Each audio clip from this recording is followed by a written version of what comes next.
Okay, so this is our monthly podcast for Start My Wellness on mental health and emotional health topics. We have as our guest today Dr. Kastely from the Counseling Center of Wayne State University. And we hope that the conversation about young adult mental health will prove useful. I know we have some participants here in our kind of live discussion. So if you have questions along the way, participants always can ask them. And if you, I have to say that if anybody listening, if you like the podcast, please share it with your friends, family, and others. We want to get the word out because we want to make these topics as broadly accessible as possible because we think these are important and useful conversations. So, yeah, Dr. Kessler, if you could please just say a few, give the audience a sense of like kind of your work, your professional background. Yeah, sure. And I appreciate the opportunity of being able to talk about mental health. So my name is Steph Kastely. I'm a fully licensed professional counselor. I've been counseling we crossed over the 10. I've been counseling for 11 years now. Most of my work has been with university students here at Wayne State. And then I have my master's and Ph.D. in counseling here from Wayne State. So when I'm not doing individual counseling, group counseling, or couples counseling, I'm also now doing therapy dog work on campus with my dog, Luca. That sounds great. And we have in our the co-hosts are myself and Dr. Bill Bloom. So Bill, I don't know if you want to say a couple words about your background Sure. too. Yeah, sure. Hi, I'm Dr. Bill Bloom. I'm a licensed psychologist, and my background is in lifespan neuropsychology and evaluating all sorts of conditions with young adults and adolescents related to cognitive functioning, ADHD, emotional issues, taking more of the evaluation assessment perspective. So Dr. Kingsley, we thought that one of the reasons we were really are grateful that you're able to join us is because I think the area of college student mental health or young adult mental health or teenage mental health is so much. I mean, not that it wasn't important before, but it's a big part of the conversation. A lot of questions about how are young people doing these days? How does the changing world influence their development and emotional health, right? There's a lot of questions like that. So we because you work so closely with this population, I think this is a really cool opportunity to kind of get into these topics. Um, so I don't know, I thought and again to just to give one more plug for this, our participants who are joining us live, I see there's some people in our live kind of attendance. Along the way, if you have questions, there's a Q&A button. You can put in your question and we'll answer it live. It will kind of make it a part of the conversation. That could be a nice way for us to kind of keep like a back and forth discussion. Um, so I don't know. I thought maybe we could one question maybe we could kick things off with is how did you get into working with this, age group? And are there sort of particular things that you notice, is it about this population, kind of challenges they face or things that you maybe find rewarding about the work? Something about, like why this setting and why this population for you as a professional? Yeah, ooh, I just got a flashback to when I was completing my bachelor's in psych from Central Michigan. What do you want to do with your bachelor's in psych? And the correct answer is grad school. It's always going to be grad school. But I went into counseling because I do like I'm more action oriented. So I love the one-on-one working with clients in therapy or running groups. And I'm fortunate enough in my counseling center where we also work with couples as well. I actually interned at our counseling center for my master's, and I wasn't necessarily interested in working with the university student population at the time, but being able to provide mental health help to students who are trying to figure out what they want to do with their lives. And there's so much pressure to make the right choice in a major because you can always change your mind, but ooh, it's going to cost you. So being able to work with students as they're navigating not only just being a student, but taking care of their mental health and hopefully having a positive impact on them, graduating and then future on into their career. And just something that I've noticed, over the years, anxiety and depression are two of our most common concerns that students report. And I don't think that's going to change. But there's definitely that anxiety about the future. And even more pressure now on feeling like, I need to pick a major or career, and I have to make the right choice right now, or this has to make me a lot of money right now. So a lot of financial uncertainty. But it's rewarding to me because I enjoy being part of, hopefully trying to be a positive impact in a student's life. And I'll have students, reach out to me years later who've graduated, just to kind of give me updates on how they're doing in their life. So I love to be a part of that. Sure, that makes sense, and it's such a kind of an important developmental step, right? A lot of people, I think, in our country, they go to college like in their late teens or early 20s, right? Not everybody, but I think that's common. And it's a major stepping stone. They're kind of going from living with their families usually to maybe living on their own or living with roommates. So they're not, as you said, they're not only taking the academic steps of what am I interested in, how am I going to support myself, what's my career, but they're taking like the developmental steps of who am I as a young adult, or how do I navigate the world, or what kind of friendships or relationships do I want to have with people, and how do I do that, right? All these like sort of developmental milestones, so to speak, that they are, working on, and you get to be kind of a part of that journey, right? Because they're not only saying like I'm worried about my classes, right? But they're saying I'm worried about how's this career going to pan out, or am I making decisions that I'll later feel good about, right? So these like important kind of life developmental plus academic questions, I think is what you're saying. Yeah, absolutely. And all the big existential questions too, right? Am I making the right choices in my life? Am I going to feel like I'm loved and belonged? So students are trying to navigate that and navigate what it means to be an adult. Now, I'm a millennial, so we were all about adulting, but being adult or having a more adult relationship with family. How do I move into this role? But yes, with most of my clients were talking about the big existential anxiety and dread that comes from just being alive and having choices and trying to navigate what you want to do with your life. And I'm curious, I know that there's no, of course, every person is unique. There's no quick answer, but in your experience, just like on what you said, I think that's a really important point. The realization that our choices matter, that our decisions have, they could have really positive consequences, sometimes not always, or we don't always know what the consequences will be. What have you found in your work? Um, well, why do you think people struggle with that, and what do you find helpful? Because our work as clinicians is not, we're not just reassuring people. We're not saying, of course you'll be fine, or you're talented, or you're whatever, that there's nothing wrong with that. But we're trying to help them kind of understand, well, why are they so anxious, or what makes them not trust their decisions, or what decisions are they worried about, and what other life experiences is that based on, so to speak, right? So, I'm just curious, like from your point of view, I'm guessing those are some of the questions that you might work with and try to help them kind of think through. Yeah, absolutely. And you bring up an interesting, point there. With a lot of my clients, we work on, how do we trust your decisions? How do we combat self-doubt? And that usually leads us talking into, where did that self-doubt come from? And, it's very stereotypical therapy. We're going to talk about childhood. So with my clients, I've been fortunate enough where our counseling center does lean towards short-term counseling, but I've been fortunate enough where I can work with clients long-term their entire time they're at Wayne State. Because working through any sort of childhood trauma or any sort of abuse, that's not really appropriate for short-term therapy. Because and you're right, the stereotypical, going straight from high school to college, people are still trying to figure out who they are. What are they doing? What's my identity? And that's not something that they just figure out.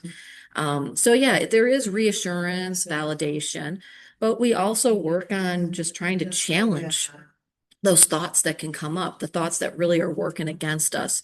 And then we talk about, okay, where do these thoughts come from and why do they have so much power right now?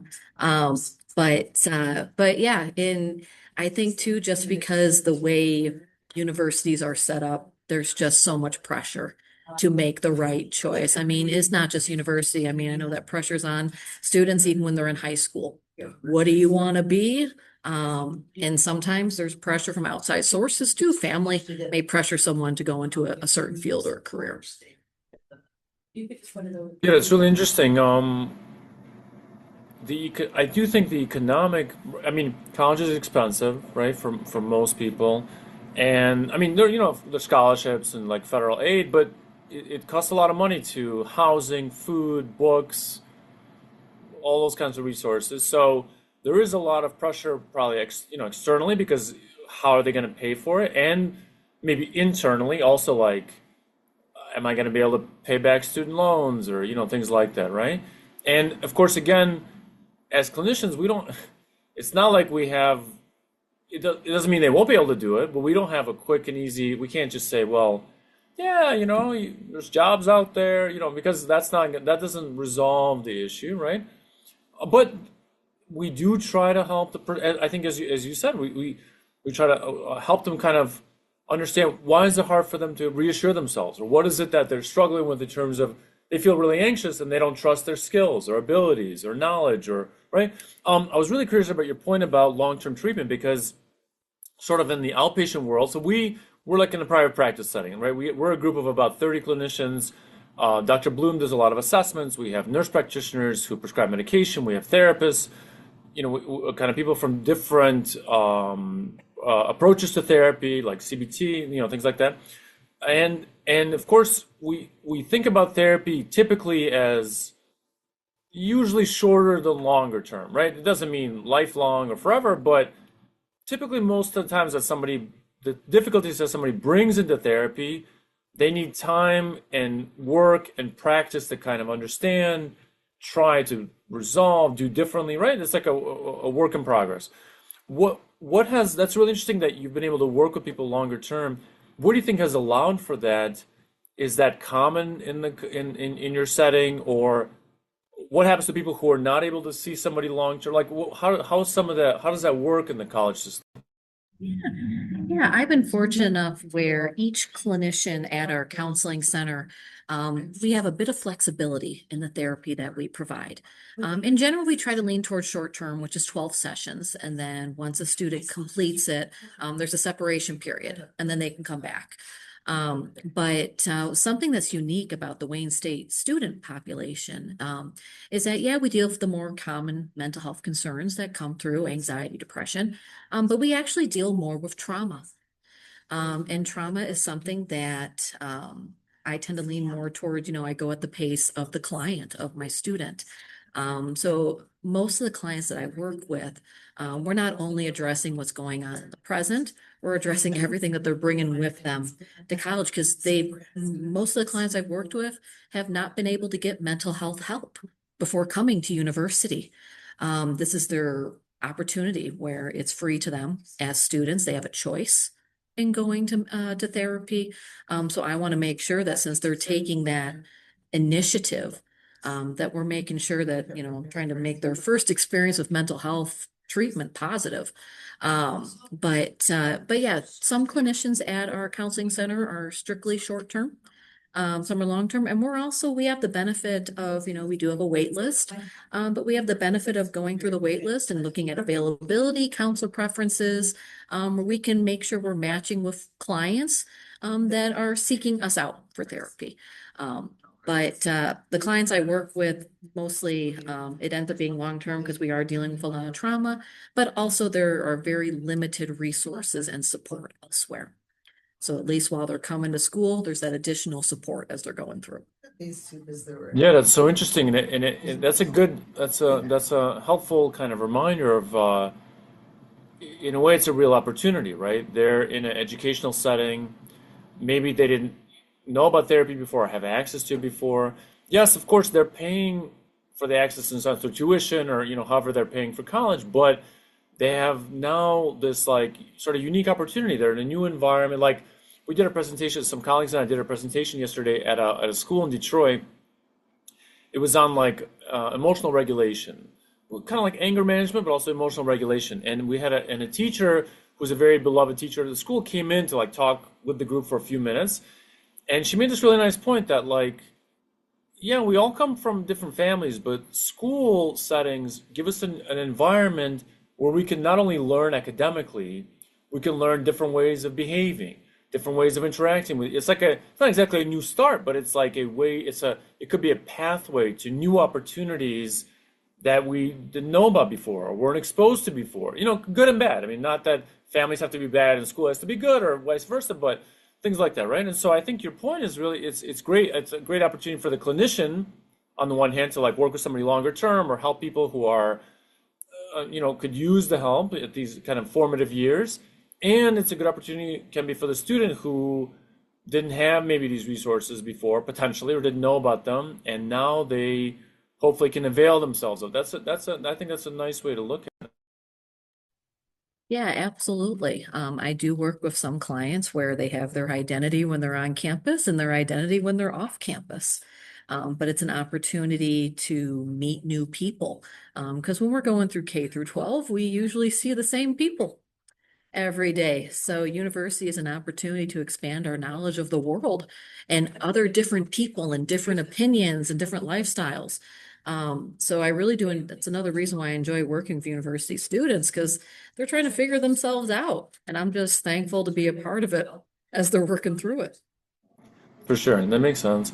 And Bill, I know that as a lifespan neuropsychologist, you do a lot of assessments, right? And so many times the assessments. Yeah. Yeah, Go ahead. sure. I think the way that my work has kind of intersected with what we're talking about, it has to do with students who come to university with certain developmental issues, neurodevelopmental issues that are present since their young life and will persist throughout their life. Things like ADHD or things like being on the autism spectrum or other kinds of neurodiverse kinds of conditions. And being at university brings to it a whole set of new adjustive demands on these folks that if they successfully kind of manage them, it's a lifelong lesson in terms of how can I enter a new challenging situation and adapt. And I think that's a really important way that a university counseling center can help some of these students master their environment, really. Yeah, and one of our more popular groups that so every semester we offer like 8 to 10 different counseling or support groups. And one of our most popular ones has been our neurodivergent Mhm. group. So not only can students offer support to each other, but students can connect with other students as they try to navigate university Sure. too. Absolutely. Yep. That's really interesting. That's a cool resource. And I know sometimes, like Bill, I know you and I talk about how those type of social groups or support sometimes are hard to find, or sometimes they're, like not that right, not maybe always available. That's true. That's very true. I mean, it's a gift that the university has this experience for students. It really is because they are difficult to find. Um, what about Dr. Kessler? Go ahead. What were we gonna say? No, I was just gonna say, yeah, every year when we run our groups, we then will chat with students, or when we do our mental health outreaches, we'll chat with students as many as we can on what they're looking for in a group, and that kind of guides us. So every semester we Mhm. have some of our groups that have, stood the test of time. Shameless plug, I run our anxiety groups. Um, but uh, but yeah, our neurodivergent support group has been well attended, and we also do professional development every month. So we've done professional development and trainings on neurodivergent populations, so Yeah, that way we can make sure the services we're offering meet the students' needs. We want to meet students where they're at. right. Good. For sure. What about you know, one question I have is sometimes we talk about mental health or what are the challenges. I wonder if you could say a couple words about what are some success stories. I don't mean like obviously the identity of the person, but just like what are the things that maybe students who go through counseling on campus maybe longer term, if that's an option for them. I'm my guess would be that they gain certain life skills, interpersonal skills. Like they learn about themselves. They're maybe more confident, trust their decisions. Right? I'm just curious. Like in your work over 10 years, 11 years, right? I'm sure you see sometimes. Like that's one of the challenges of our field. Sometimes we work with somebody, and maybe the treatment you know, maybe it's that person has a harder time making progress, or maybe they drop out too early, or maybe something happens there's interruptions sometimes. But sometimes we see good outcomes, and I wonder what do some of those look like in your work or in the work of the counseling center on campus. Absolutely. Yeah, as you were just talking there, I was thinking of a few of my clients. So, like a success story, I worked with a client for her entire time through bachelor's and master's at Wayne State, and family trauma, abusive household, a lot of self-doubt, self-criticism, body image concerns, self-esteem concerns, and was coping with substances. So that's actually where I'm at right now. We're doing a mental first aid training, and we're in between breaks, and we just got done talking about substance use disorders and how substances can be, people use them to cope. But I was with her as she was figuring out her bachelor's, figuring out her master's, and she emailed me last week her wedding video. So she's married now and full time and passed her licensing exam. I won't say just to protect her company, but it a really hard exam to pass. But students will, I really do mean students will reach out to me just because we've worked together for so long, just to let me know, hey, this is where I'm at now. This is what I'm doing. And I'll say, that's wonderful. So I think that's another reason why I really enjoy working with university students. And even I do end up seeing somebody short term. That's one thing I'll tell my students and my clients. And if you see me on campus, I won't say hi to you first because I respect your privacy. You can say hi to me though.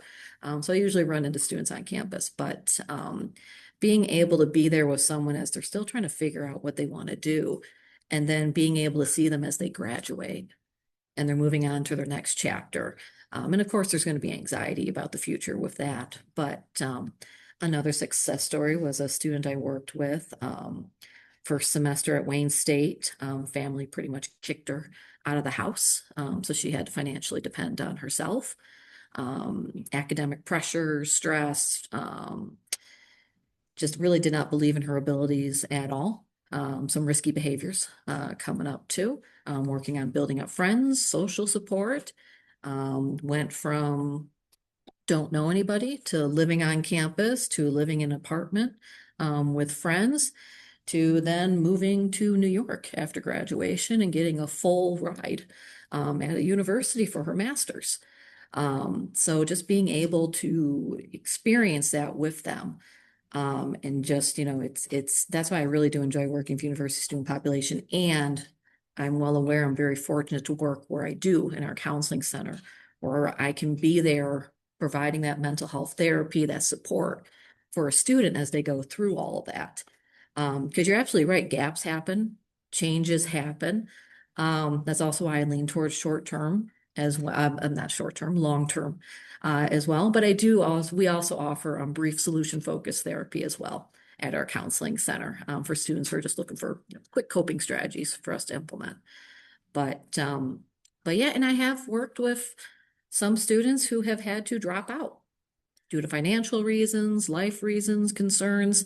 And that's hard, but we focus on, okay, we know this is going to happen. What do we do now? So I really do like to focus my students, my clients on what's in their control to help them feel a sense of control because there's so much unknown out there. But let's focus on our routine, our structure, consistency, so that we can at least feel like we got a sense of control in our life. Sure, no, that makes sense. One other thing that kind of I was thinking of when you were saying that is okay, in a way, I think mental health is more on the radar in today's world. Like if you look at I'm a millennial too, so if you look at like 10 years ago, 20 years ago, I don't think that mental health, emotional health, self-care, these were not never to be talked about, but they're more part of the common discourse, a little bit less stigmatized, it seems. But I still think that we face a lot of challenges, right? I mean, because if a person learns certain coping skills in their family, or if being vulnerable is difficult for them, which maybe it's not easy for anybody, but or like one could watch TikTok videos about mental health, so to speak, right? So not that there's anything wrong with that, but what do you think is unique about therapy, counseling? What's different for the young person about like we can ask ChatGPT some of these questions, right? But I think as professionals, we think about the working therapeutic relationship offers additional advantages. I mean, it's a real person, you're working with. So I'm just curious how you see that. What do you think is a student's experience with talking with the counselor versus a teacher or friend or AI? Like just like from what you, not that those are bad and therapy's good, but what do you see as the differences? Yeah, no, that's a good point. Yeah, mental health. I think we've done a lot to push back on mental health stigma. It's certainly there. Because some of the clients I work with, you did not talk about mental health, but when they're on campus, it's safe to talk about it. So they come to therapy. But yes, mental health professionals, we are up against the ease and convenience of social media and TikTok. Y'all, for those listening, you might have seen my head spin around when you said TikTok, because everyone self-diagnoses themselves with personality disorder due to TikTok. But if I'm working with a student and they mention what brings them to therapy is because they saw something on TikTok that encouraged them to therapy, I go, cool. I appreciate you coming in. There's nothing wrong with TikTok. We just got to be mindful of what we consume on social media because it's there for a reason. Um, but at least it brings them in, and then we can go over like the diagnostic criteria for whatever they've diagnosed themselves with. But I will say, I know we've done something with stigma, at least here at Wayne State, because every year more and more students are reaching out for help. And I don't think that means that mental health has gotten worse. I just think more students are aware of the service and are reaching out for it. But yeah, there is still some pushback and stigma. I work with some clients where um, when we're talking about like medication to assist with treatment goals. There's still a lot of misinformation and misconceptions about medication when it comes to mental health. So we talk about, totally understand fears and concerns. And I view it more so as, in our counseling center, you can see your mental health therapist and you can also see our psychiatrist. And we work together for a real collaborative approach to help someone's mental health. Um, but there's still stigma around mental health. And Wayne State, we have several very large student mental health groups that really encourage students to look after themselves and reach out for help. We also do mental health trainings with faculty and staff, so they feel a bit more knowledgeable and feel support when a student does reach out to them. So we're trying to do what we can to make sure no matter what avenue a student talks about mental health, we can make sure they know about the resources available. And so students feel like they have a choice in where they're going to go. Right, that makes sense. Go ahead, Bill. Yeah. I have a question. So we've been talking about students who have mental health conditions of one sort or another, mood disorders or anxiety, depression, neurodevelopmental issues, that sort of thing. We also see young people just dealing with high stakes. Life is high stakes, right? For some students, every day they wake up, there's a high stakes challenge. Either it's an exam or something they need to do. And that causes a great deal of anxiety, just that. Anyone who has an interest in their future responds to high stake situations. So I'm wondering the place for the Student Counseling Center for individuals in terms of building resiliency. Not just treating a disorder, but actually building resiliency for young adults. What about that? Yeah, absolutely. No, that's a great question. Right when you said resiliency, I went, oh, We've done, so outside of the one-on-one work, we've done workshops on resiliency, reducing burnout because of high stakes, and there's that high risk for burnout.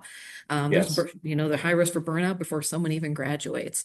Right. So we have done resiliency and burnout training, not only in our counseling center, but we do mental health programming just across campus.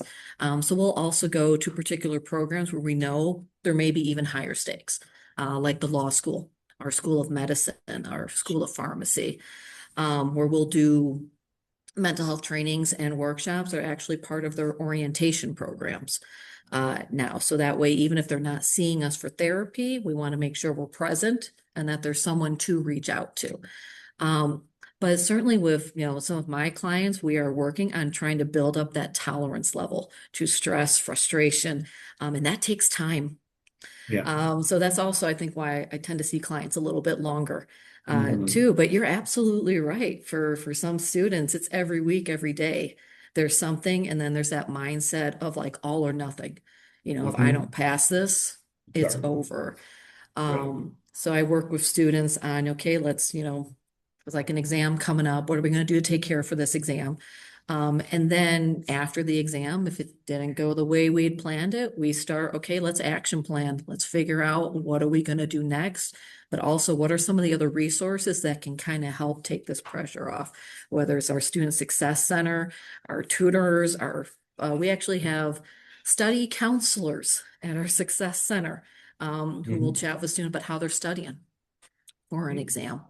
But for some of my clients, we're working on just how do we build up that tolerance to it. Because some students are coming to college, and we were talking about it during the training that I'm doing today about how just our attention span, our tolerance towards stress, really has been taking a hit. We're so used to things being quick, quick, quick, on demand. But um, but yeah, we try to, as counselors, work with clients on how do we build up that acceptance. We're doing the best we can with what we know. And then outside of that role, we're making sure that programs and schools at Wayne, where there is just higher pressure, we're making sure that we're providing trainings, workshops, and just making sure students know we're available. So we actually have a counselor in our school of pharmacy right now from our counseling center. She has an office there. We have a Hmm. liaison with the med school, a liaison with the law school, Sure. just to make sure students are aware that we're here. And Yeah. even if they don't want full therapy, we do check-in counseling. You Hmm. can chat with a counselor for 20 minutes, pick the day and time. That's great. Yeah. That's Yeah. good. Yeah, that makes sense. I mean, I think to your point, Dr. Kastely, it's like it's a community, right? There's different things that people need different help at different times, different resources, different ways of reaching people. So it all kind of, that sense of community and availability and connectedness that by itself can help with well-being or feeling secure or feeling there. People out, somebody could, a person could reach out to. That's really important, right? We have a question here from our kind of live, the people who are joining us live. This is actually a therapist who works with us at the office here, Lamont.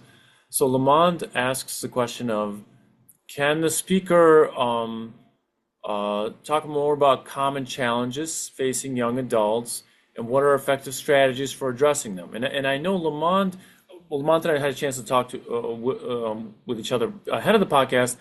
Lamont, I think, especially had an interest in there are different kind of population. People come from different backgrounds when they go to college, or especially Wayne State. I think is quite a diverse environment, right? People from different cultures, different type of communities, right? And they may face somewhat different challenges. Somebody from I don't know, just different whatever their family background is, their experience and what they know and what they've seen could be different.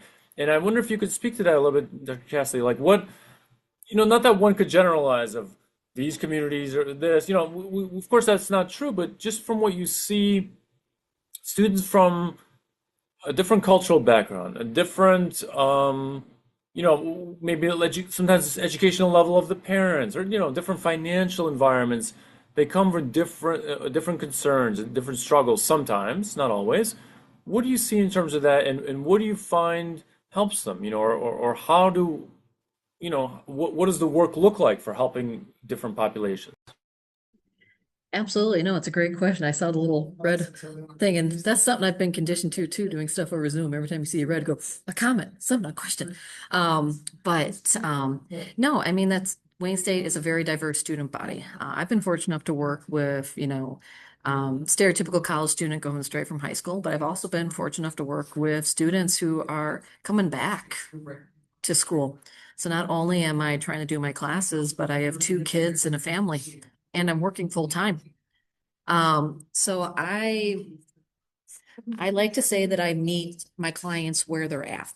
So if I work with a client and they know they just want to talk to somebody, but they don't think there's a mental health concern.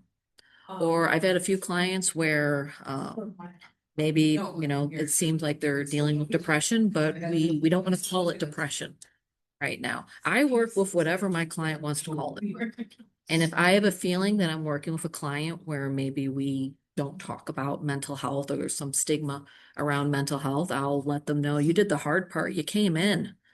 A lot of students don't make it up to the fifth floor of the student center building where our counseling center is.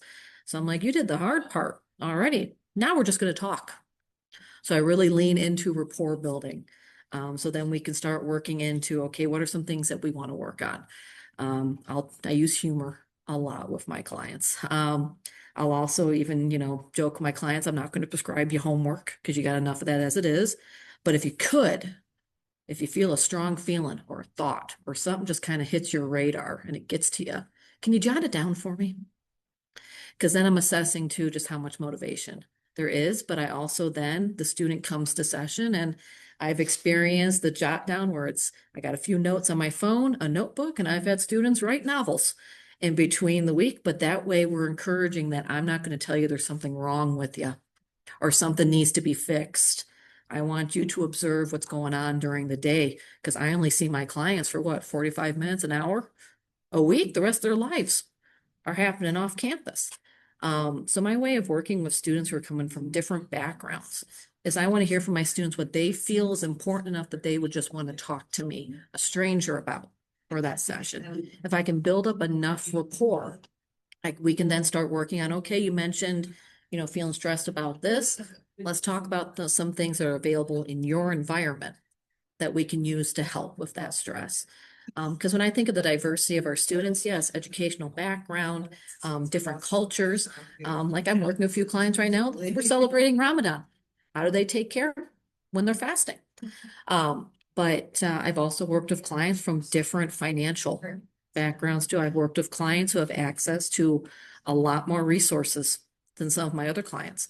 We're working on your mental health, but if I have a client who comes in and tells me they haven't eaten today, we are fortunate enough to have a food pantry on campus. So I'm encouraging a student, go in there. You just got to show your one card. They don't even need to know your name. Just show your card. You can get so much food every week. If someone's having a hard time, make sure they have clothes or a new coat. I always tease my students, especially now, if they're not wearing a coat. What are you doing? We call it the thrift store on campus where students can go in and just pick up clothes. So as a mental health professional working with university students, we are talking about mental health, but I also have to check in to see if basic needs are being met too, because I can't assume my clients' basic needs are being met. But yeah, so I'm really big on rapport building, and then I will work at the pace of my client.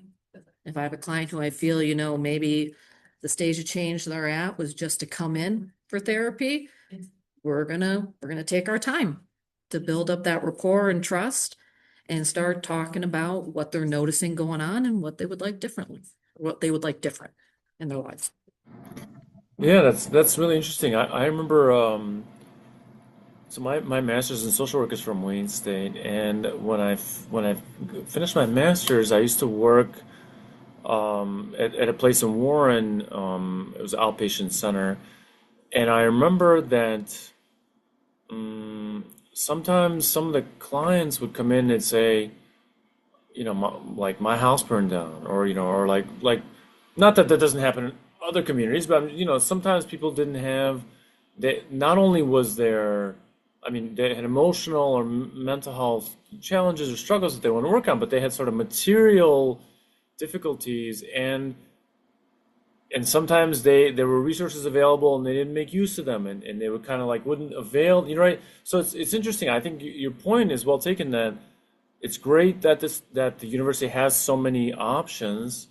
Of course, the person still, we want to try to help them to kind of make use of the options or take full advantage, so to speak, of the possibilities in different ways, right? So that's really interesting.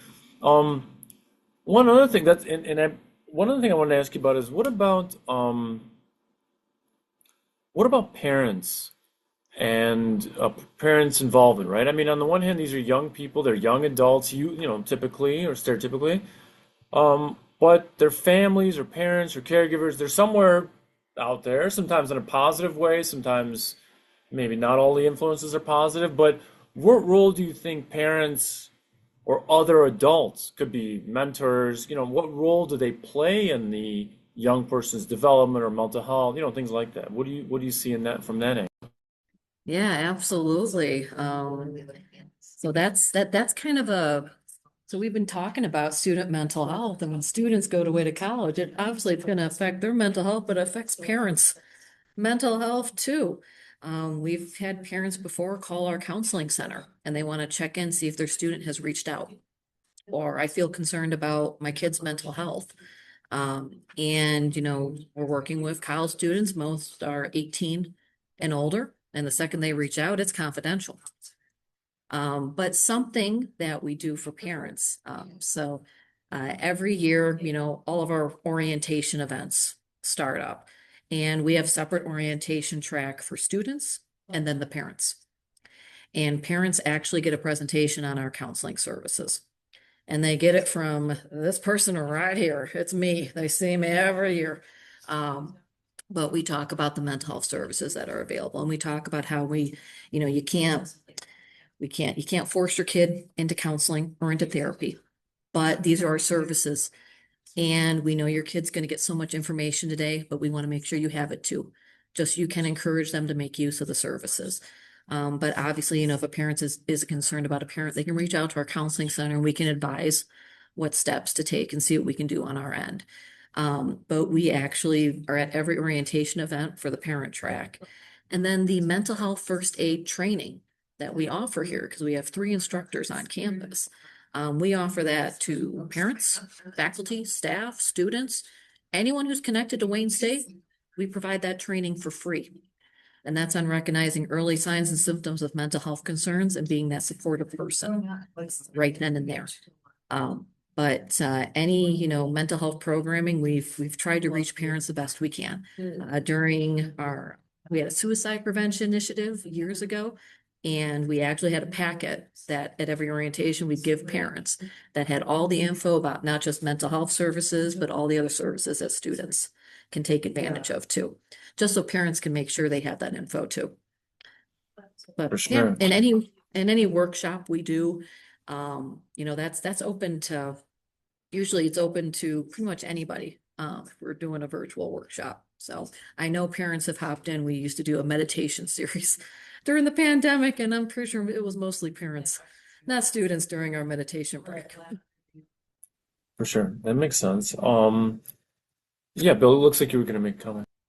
I have a question for you. So, what, how do you handle situations when, for example, a student graduates or disenrolls for whatever reason, but they continue to need mental health services, whether there's a family member that needs mental health services that they're not enrolled? Your outreach to the community, I'm sure you have networks. Can you say something about Oh, that? yeah. Yeah, I'm everywhere. Bill, I try to chat with as many people as I can. But no, absolutely. Our mental health outreach is a great network, but also, if I have a student, I'm working with a student and something happens and they can no longer attend counseling here, which means they're no longer a registered Wayne State student. I can actually see them additionally for a little bit through case management services, where we can look up any resources that are in the student's area that they can make use of. And if I don't do that, we also have a case manager. We have 2 case managers on staff. So a counselor can also refer that student to our case manager. So even if they're not enrolled, they can still chat with someone for a bit as we try to help them connect to some place they can land. But also, I supervise a handful of limited license counselors. So I will tell students, these are the resources available. And then if they would like to continue to work with a counselor that's similar to my style, I usually refer them to clinics that I know kind of offer a similar style Sure. of therapy. Yeah. But yeah, and um, we actually have our psychology clinic here at Wayne State, which offers low cost group and individual therapy as well as low cost assessments. And we actually have a mental health and wellness clinic, which offers free therapy. So the benefit of having our counseling training program and our psychology training program is we have the low cost and free training clinics too. Sure. Yeah. Sure. It's great. And how about children of students? What does that ever Ah, come? you know what? No. So for children, if my client asks me about, any sort of mental health services I can recommend for their children, if I don't know something off the top of my head, that's when I'll consult with our case manager. But I do know that our training clinics here at Wayne State, we work with children all the way on up. Yeah, So it's another resource. got it. Yeah. Okay, great. Wonderful. I, well, I think those are, I mean, Dr. Kessler, we first of all, we appreciate the chance to connect with you. It's nice to kind of, even if it's for an hour, so to speak, get a kind of a window into the world of what does mental health look like on campus or for young people, and to get your perspective. We really appreciate that. And we, as an office, try to often make these kind of connections because either we want to know about resources that exist, or sometimes people will find us and say, "Oh, I used to be a Wayne State student and I want to continue therapy." They might, come to our office. So we try to build bridges with other kind of mental health offices because we're kind of like a broad network, right? We try to help each other and try to help the person get access to the support they're hopefully looking for, or the help they're looking for. So it's just great to connect with you and great to kind of we have some, like Dr. Bloom has some doctoral students that have come from Wayne State counseling program. So it's just nice to kind of keep that sort of collaborative kind of relationship going, and hopefully we can stay in touch and kind of continue to sort of communicate and share resources with our community, and we kind of keep you in mind in terms of if there's somebody that is a Wayne State student, we have like some ideas, or vice versa. Go ahead, Bill. This has been very helpful for me because I will will not frequently, but it happens that I will be reevaluating a student just before they go away to college. The parents say, well, let's pin it down. What are the accommodations that we need? What do we need to make the transition from high school to college successful? And for me now to know a person, right, who acts, or a specific office on campus that could be a resource to the family is really, I'm very glad that we had a chance to do this. I think this is a really important connection. Yeah. Absolutely. You all now have a contact at Wayne State Counseling and Psychological Services. Yeah. But yeah, absolutely. If you ever have a student who, is starting college, coming to Wayne State, and they want to know who are the departments I should reach out to make sure I can hit the ground running, feel free to have them reach out to me because we collaborate with student disability services, make sure a student gets all set up with their accommodations to start the semester off strong. Yeah. And with most resources at Wayne State, the sooner the better to reach out to us, because once the semester starts, people get busy. Yeah, that's true. For sure, that makes sense. Well, thank you again, Dr. Kastely, for your time and your comments and your input, and just for this helpful conversation. We hope that people who hear this podcast can kind of keep these ideas in mind and use us as a resource.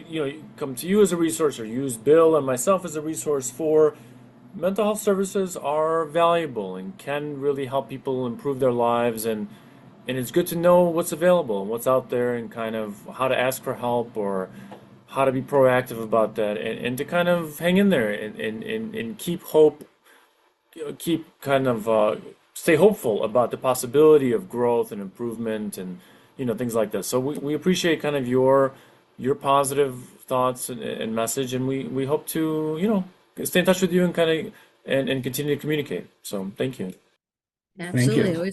Always appreciate the opportunity, and I appreciate being able to chat about my work and student mental Yeah. health.